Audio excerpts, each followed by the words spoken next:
Yeah, we started this morning inspecting our stadia. We are looking around all the stadia, especially around this Mount Kenya belt, to see how far we are with the infrastructure that the ministry has been building in the last several years. We started with Kirigiti in the morning. We looked at all the facilities there. There are some very good football facilities, volleyball, netball, basketball facilities at Kirigiti. And we took note that phase 1 is complete and phase 2 is almost complete, should be done in the next few months. Then we can open it up to the public. It's a very well done stadium, and it's going to serve the people of Kiambu very well. From there we went to Karatu in Gatundu South, where the contractor had left site. I think you might have seen it in some sections of the media. But we came to an agreement where the contractor is back on site. We went and have looked at their program of works, and they are progressing well. At Karatu, we expect by the end of the year that stadium should be ready for use by the people of Gatundu South and the people of Kiambu. And now we are here at Wangoru in Mweke, Kirinyaga County, and you can see the stadium is almost done. Just some few finishing touches that we have discussed here with the leadership, our MP Honorable Mary Maingi and the DG. We've had a good discussion on some of the things that would be important to be completed so that the community can be able to use this facility. Indeed, it's a good facility. It's about 15,000 seater facility, and we are happy the way it has come out. We've just noted some finishing issues that we want to fix as a ministry before we hand it over, so that we are handing over something of good standards and good quality to the people of Kirinyaga.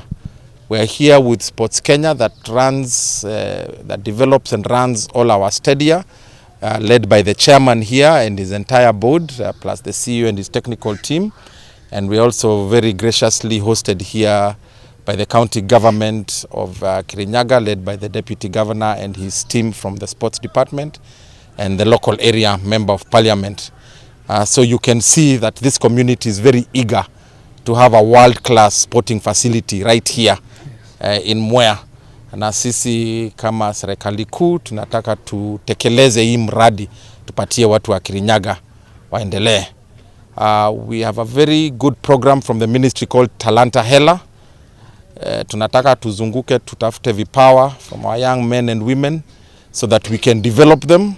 So possibly we'll be talking to the leadership here where we can bring an academy, a sports academy here, so that as the MPs and the MCAs and the county governments are running their grassroots tournaments for soccer and other sports, we will be sending scouts to come and look for talent who will then be progressed to our academy of sports, which we want to devolve from Kasarani to Stadia like this. And then we commercialize and monetize the talent of our young sportsmen and women, so that we can now finally have people use their talents as their livelihoods. People can use their talents as their jobs.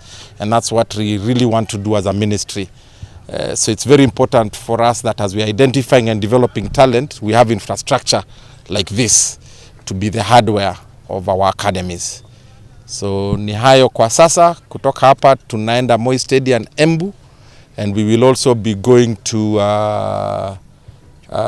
Chuka, we'll be going to Meru, we'll be going to Kinoru in Meru, we'll be going to Nyeri, so that we can look at all these facilities and we make sure that this region of central Kenya and Mount Kenya region has enough sporting infrastructure for the young people of this country.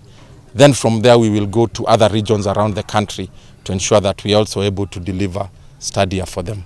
There is hope, and we're positive that this stadium is indeed going to be opened up this year, before the end of this year.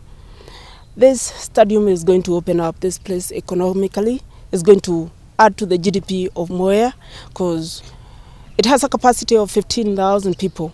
And those 15,000 people is not going to be only people from Mweke. We're going to be holding international tournaments. So when we have people coming from Nairobi or coming from other counties, coming to Mweke, that will mean business for Mweke people. I'm sure when they are going back, they'll be going back with something like rice or produce or agricultural produce, and that will really be good for us.